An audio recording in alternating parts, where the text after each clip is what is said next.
Hello बच्चों, कैसे हैं। केमिस्ट्री में इंडिया में मैं राकेश कुमार सोनी आपका स्वागत करता हूं। तो हम बात कर रहे हैं सॉल्यूशन चैप्टर की, और सॉल्यूशन चैप्टर में हमने पहले कॉलिगेटिव प्रॉपर्टी बात की थी कि कॉलिगेटिव प्रॉपर्टी क्या होती है। फिर मैंने बताया था आपको कि कॉलिगेटिव प्रॉपर्टी चार प्रकार की होती है। पहली relative lowering in vapour pressure, दूसरी एलिवेशन इन बॉइलिंग पॉइंट, तीसरी depression in vapour pressure depression in freezing point, और सबसे आखिर में ऑस्मोटिक प्रेशर। तो आज हम बात करते हैं elevation in boiling point, relative lowering in vapour pressure के बारे में हम पिछले वीडियो में बात करके आए हैं डिटेल में। आज हम स्टार्ट करते हैं एलिवेशन इन बॉइलिंग पॉइंट। तो एलिवेशन इन बॉइलिंग पॉइंट समझने से पहले हम ये जानना चाहेंगे, ये समझ सकेंगे कि बॉइलिंग पॉइंट होता क्या है। बॉइलिंग पॉइंट होता क्या है। बॉइलिंग पॉइंट को बोलते हैं क्वथनांक। बॉइल माने उबलना, तो वो टेम्परेचर जहां कोई लिक्विड बॉइल होना स्टार्ट कर देता है, वेपराइज होना स्टार्ट कर देता है, उसे हम बोलते हैं बॉइलिंग पॉइंट। ठीक है, लेकिन अगर ये बात हम 12th क्लास में पढ़ें, और 12th क्लास में भी वो भी कब, जब हमने वेपर प्रेशर पढ़ लिया हो, तो ये बात थोड़ी सी सही नहीं होगी। तो अगर हम बात करें बॉइलिंग पॉइंट को वेपर प्रेशर की टर्म में एक्सप्रेस करें, तो क्या होगा कि बॉइलिंग पॉइंट क्या होता है। the temperature at which the vapor pressure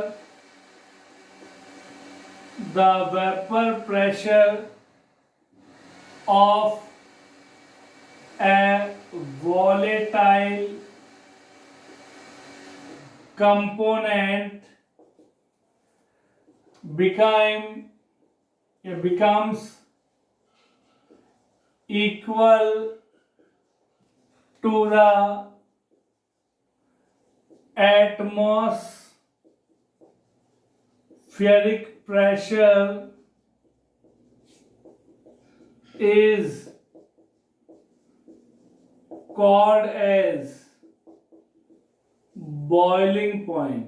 ठीक है, अगर हम बात करें वेपर प्रेशर की टर्म में, तो बॉइलिंग पॉइंट वो टेम्परेचर होता है जहां किसी भी वोलेटाइल लिक्विड का वेपर प्रेशर किसके इक्वल हो जाए, एटमॉस्फेरिक प्रेशर के इक्वल। जैसे हम बात करें सपोज वाटर की, तो वाटर का अगर हम बात करें तो बॉइलिंग पॉइंट कितना होता है, 100 डिग्री सेल्सियस। 100 डिग्री सेल्सियस मतलब 373 केल्विन टेम्परेचर होता है आपका।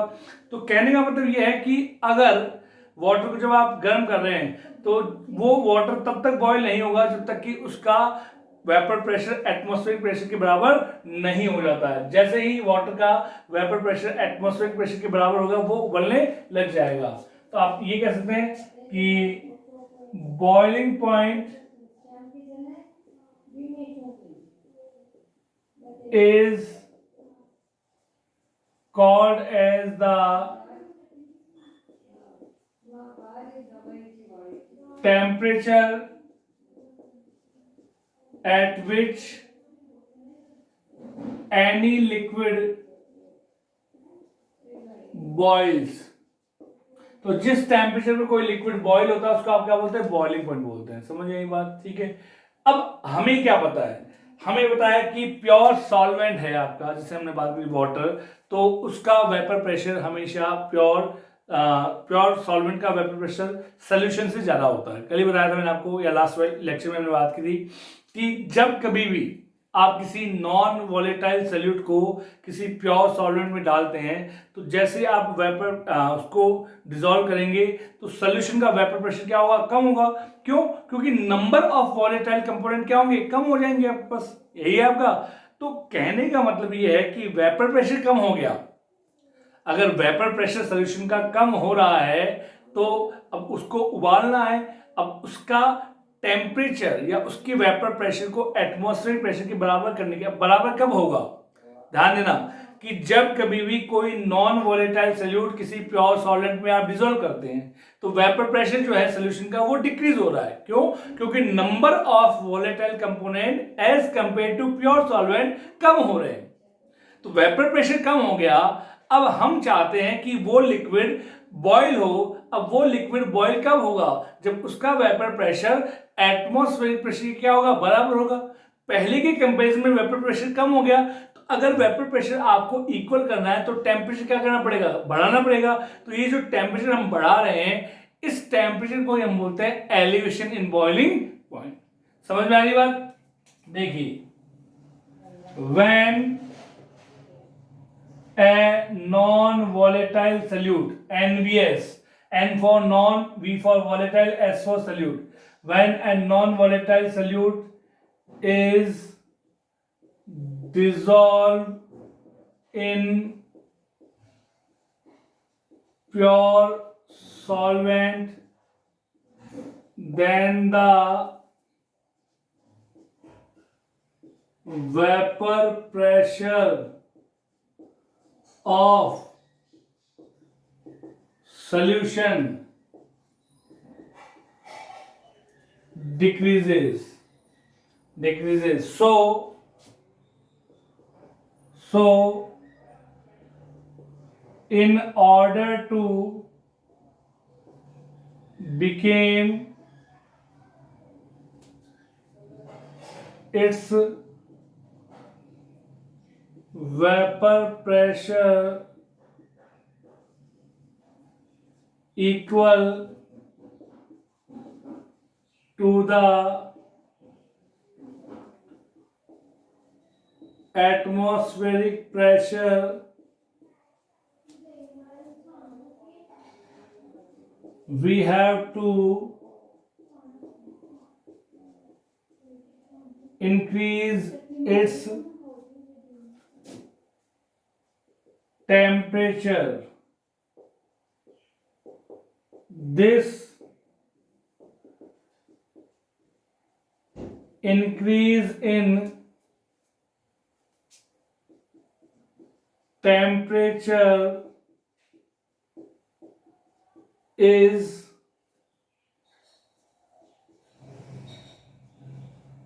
called as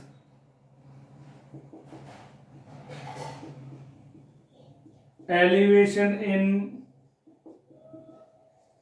boiling point. ठीक है? It is denoted by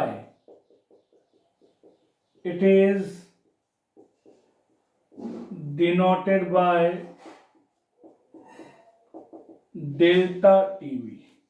इसको हम डेल्टा टीवी से डिनोट करते हैं। ठीक है, तो देखिए, अगर हम ग्राफ के अकॉर्डिंग देखें, ये हम ग्राफ प्लॉट कर रहे हैं, इसके बीच में एक्स एक्सिस पे ले लिया हमने बॉइलिंग पॉइंट इन केल्विन, ये वेपर प्रेशर। तो यहाँ ये है एटमॉस्फेरिक प्रेशर। एटमॉस्फेरिक प्रेशर पे क्या आ जाएगा आपका boiling point, TB naught, atmospheric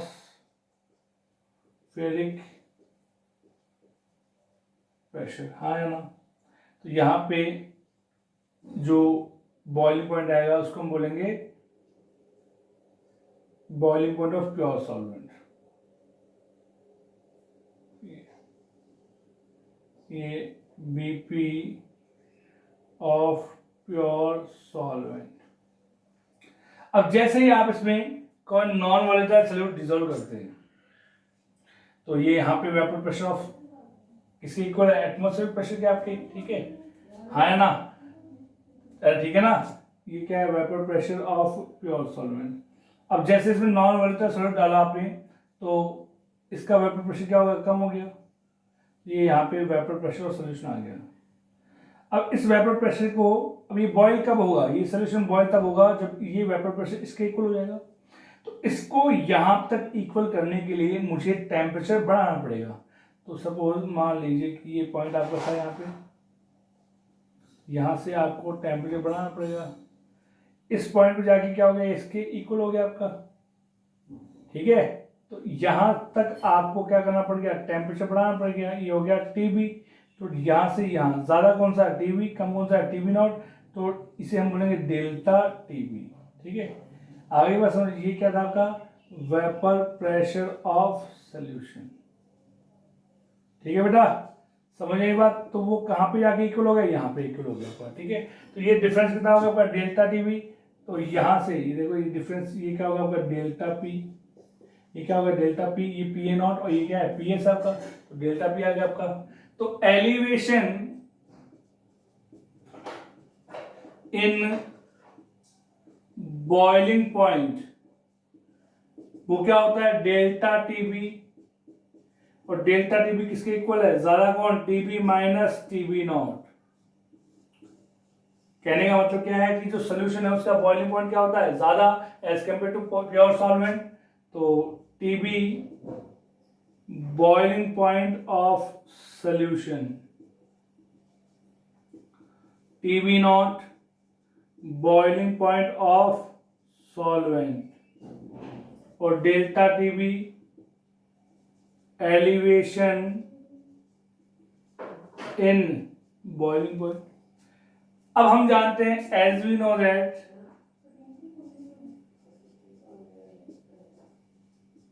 delta TB कौन सी प्रॉपर्टी है, कॉलीगेटिव प्रॉपर्टी, कॉलीगेटिव प्रॉपर्टी जो किस पे डिपेंड करेगी, नंबर ऑफ सॉलिड पार्टिकल। तो delta TB is directly proportional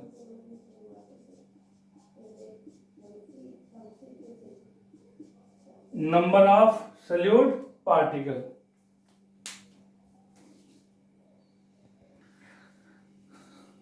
चलिए, तो delta TB is directly proportional number of solute particle. आ गई बात समझ में। तो जितने ज्यादा सॉल्यूट पार्टिकल होंगे उतना ही एलिवेशन इन बॉइलिंग पॉइंट हो जाएगा, मतलब बॉइलिंग पॉइंट उतना ही इंक्रीज हो जाएगा। जैसे मान लीजिए क्वेश्चन है आपका कि which has highest boiling point. ये क्वेश्चन बहुत बार पूछा जाता है, which has highest boiling point. कुछ सोल्यूशन मैं दे रहा हूं, उसमें से आपको बताना है कि किसका बॉइलिंग पॉइंट सबसे ज्यादा होगा। तो हमें पता है elevation in boiling point is directly proportional number of solute particle. जितने ज्यादा सॉल्यूट पार्टिकल होंगे बॉइलिंग पॉइंट भी उतना ही ज्यादा हो जाएगा। जैसे हम बात करें 1m NaCl, 1m NaCl, दूसरा 1m ग्लूकोज, तीसरा 1m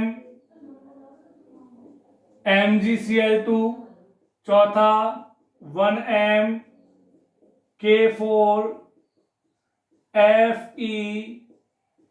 FeCN6, और पांचवा 1m AlCl3। ठीक है, तो ये 5 ऑप्शन हमारे पास दिए हुए हैं।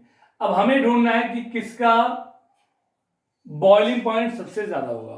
देखिए NaCl जो इलेक्ट्रोलाइट है ये किस में डिकम्पोज होगा, Na+Cl-, तो number of particle, number of particle NaCl में कितने हो जाएंगे, 2 हो जाएंगे सोल्यूशन में। ग्लूकोज मैंने बताया था, ग्लूकोज, फ्रक्टोज, सुक्रोज, यूरिया, ये ना तो टूटते हैं ना ही ये जुड़ते हैं, तो यहां पे एक ही पार्टिकल रहेगा। MgCl2, MgCl2 किसमें टूटेगा, Mg+2 और Cl- में, तो नंबर ऑफ पार्टिकल 3। K4CN6 किसमें टूटेगा, 4K+ और FeCN6- में, तो यहां पार्टिकल 5 और AlCl3 4 में, Al+3 और 3Cl- में। तो सबसे कम सॉल्यूट पार्टिकल कहां दिख रहे हैं आपको, ग्लूकोज में। तो जहां सॉल्यूट पार्टिकल सबसे कम होंगे delta TB elevation in boiling point उतना ही क्या होगा, कम होगा। तो ऑर्डर ऑफ बीपी सबसे कम किसका होगा, ग्लूकोज, फिर NaCl, फिर MgCl2, फिर AlCl3, और सबसे लास्ट में K4 FeCN6। तो पोटेशियम फेरोसाइनाइड का बॉइलिंग पॉइंट सबसे ज्यादा हो जाएगा। क्लियर है, कर लेंगे। चलिए अब देखिए डेल्टा टीबी, मैंने बताया था ये कॉलिगेटिव प्रॉपर्टी है, तो कॉलिगेटिव प्रॉपर्टी जो है वो किसके डायरेक्टली प्रोपोर्शनल होते हैं, मोलैलिटी की। तो delta TB is equals to colligative property, colligative property, और delta TB is directly proportional to small M. Small M क्या है यहाँ पे, मोलैलिटी, प्रोपोर्शनल का साइन हटेगा, कांस्टेंट,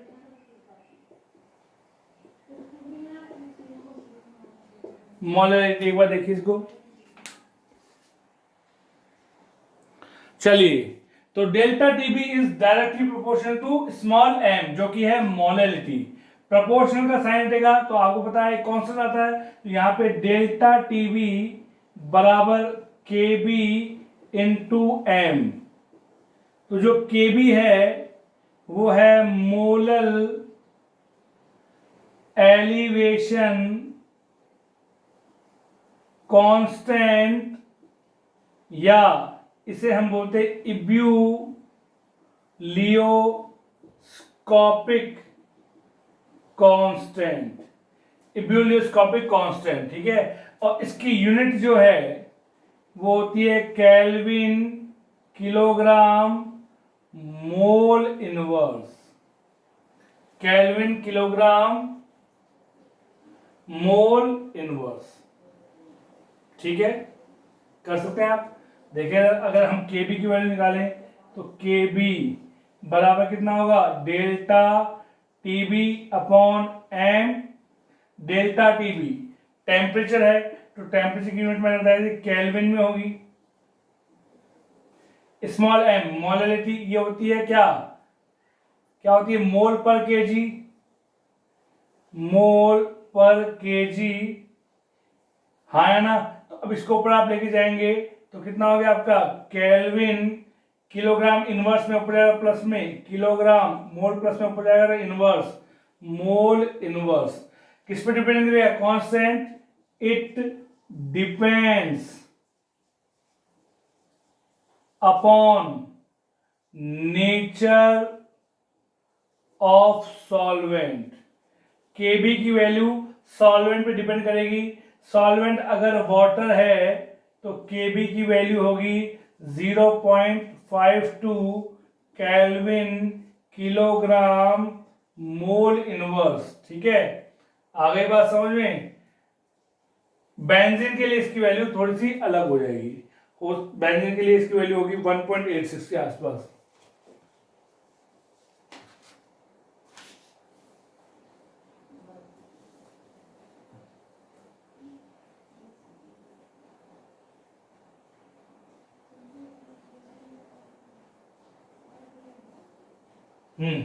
सॉरी, बेंजीन के लिए इसकी वैल्यू है केबी की 2.53 केल्विन किलोग्राम मोल इनवर्स, ठीक है बेटा। अब देखिए अगर हम पूछे कि भैया होता क्या है, मोलल एलिवेशन कांस्टेंट होता क्या है, तो देखिए delta TB is equals to K B into M. If m is equals to 1 molal solution, अगर मोलैलिटी ऑफ सोल्यूशन कितनी हो, 1 हो, तो रख दीजिए delta TB is equals to K B into small M कितना 1, तो डेल्टा टीबी बराबर के बी। तो एक मोलर सोल्यूशन के बॉइलिंग पॉइंट में जितना वृद्धि होती है, इंक्रीजमेंट होता है, उसे हम बोलते हैं molal elevation constant. So molal elevation constant is defined as the elevation in boiling point of 1 molar solution. तो 1 मोलर सोल्यूशन के बॉइलिंग पॉइंट में जितना इंक्रीजमेंट होता है, जितना एलिवेशन होता है, उसको हम बोलते हैं मोलर एलिवेशन कांस्टेंट। समझ में आई बात? ठीक है। अब हम बात करेंगे कि मोलर एलिवेशन कांस्टेंट और सॉल्यूट के मोलर मास के बीच में क्या रिलेशन है। पहले इसको देख लीजिए।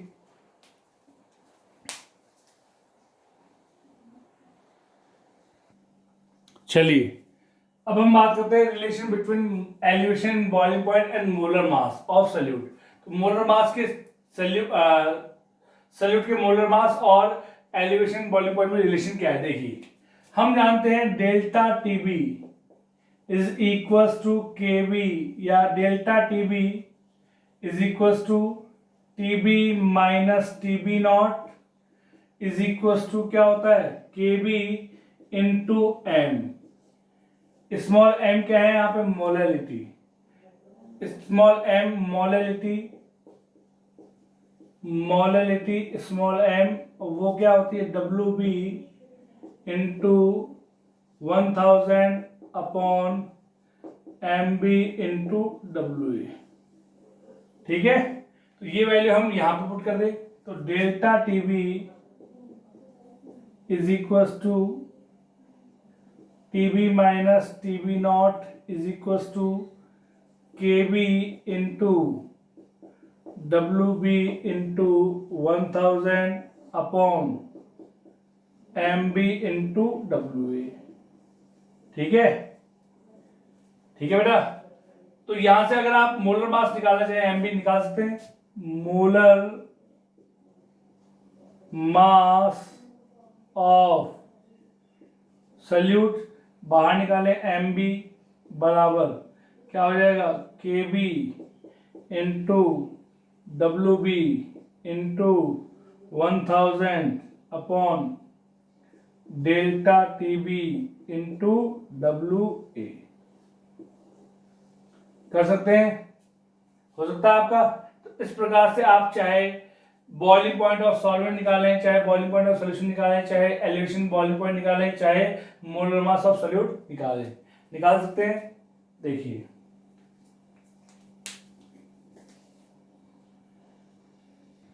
चलिए देखिए क्वेश्चन लिखा हुआ है, the boiling point of benzene, benzene क्या होता है, सॉल्वेंट, इज 353.23 केल्विन।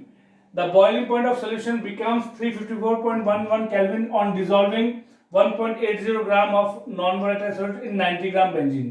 कि बेंजीन का जो प्योर बेंजीन है उसका बॉइलिंग पॉइंट वो होता है T B naught, BP of benzene कितना दिया हुआ बेटा, 353.23 केल्विन।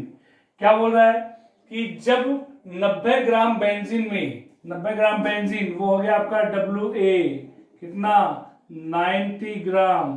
तो 90 ग्राम बेंजीन में जब 1.8 ग्राम डब्ल्यू बी कितना 1.80 ग्राम नॉन वॉलेटाइल सोल्यूट डिसॉल्व कर रहे हो, तो सोल्यूशन का बॉइलिंग पॉइंट टीबी कितना हो जाता है, 354.11 केल्विन हो जाता है। तो सॉल्यूट का मोलर मास आपको निकालना है। तो सॉल्यूट का मोलर मास निकालना, तो रिलेशन कौन सा लगेगा आपका, ये वाला लगेगा। तो डेल्टा टीबी, देखो डेल्टा टीबी क्या होता है, टीबी माइनस टीबी नॉट। तो पहले आप निकालें delta TB is equals to TB minus TB naught. TB कितना है, 354.11 माइनस 353.23 केल्विन। ठीक है, तो 11 में से 3 गया तो 8, फिर 10 में से 2 गया तो 8, 0.88 केल्विन। ये आ गया डेल्टा टीबी। तो एम बी कितना होगा आपका, एम बी क्या होगा, केबी कितना दिया हुआ है, 2.53 इंटू डब्ल्यू बी कितना है, 1.80 इंटू 1000 अपॉन जी 0.88 इंटू 90। ठीक है, पॉइंट से पॉइंट हट गया आपका। पॉइंट हटाने के लिए क्या लगाओ आप, 2 जीरो, कितने जीरो, 1 2 3 1 2 3 1 2 3 कैंसिल हो गया आपका। ठीक है, तो 9 1 जा 9, 9 2 जा 18, 20, ऊपर 20 आ गया, नीचे 11 4 जा 11, 8 जा 28, 11 8 जा 28, सॉरी 88, 11 2 जा 22 और 11 3 जा 33, 2 4 4 2 जा 8, 4 5 जा 10, तो ऊपर कितना आ गया 5 3 जा 15, 5 2 जा 10 एंड 1 11 डिवाइडेड बाय 2, कितना आ गया 2 5 जा 10 बच गया 1, 2 7 जा 14 बच गया कितना 1, 2 5 जा 10, तो 57.5 ग्राम पर मोल, इसको आप अप्रोक्स इक्वल्स टू कितना लिख सकते हैं 55 ग्राम पर मोल कर सकते हैं। देखिए इसको,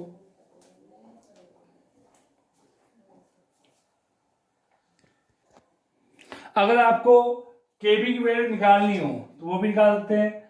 मोलल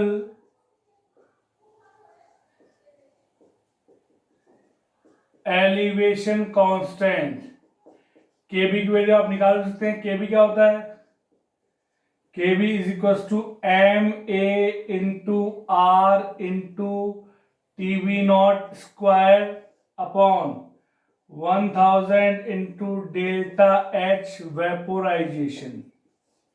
इस फॉर्मूले का यूज करते हुए आप किसी भी सॉल्वेंट के लिए मोलर एलिवेशन कांस्टेंट की वैल्यू कैलकुलेट कर सकते हैं। एम ए होता है मोलर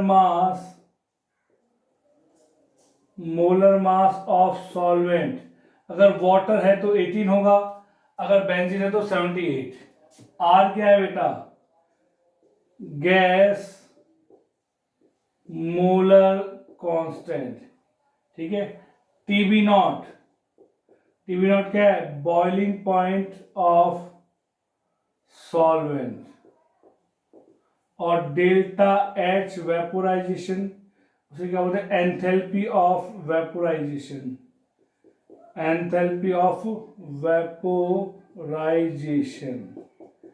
इस फॉर्मूले का यूज करते हुए आप केबी की वैल्यू निकाल सकते हैं, ठीक है। तो इस वीडियो में हमने बात किया एलिवेशन इन बॉइलिंग पॉइंट और उससे रिलेटेड कुछ क्वेश्चन के बारे में। नेक्स्ट लेक्चर में हम बात करेंगे डिप्रेशन इन फ्रीजिंग पॉइंट। तब तक के लिए हमारे साथ बने रहें। केमिस्ट्री मैनिया में मैं राकेश कुमार सोनी आपका स्वागत करता हूं। Thank you.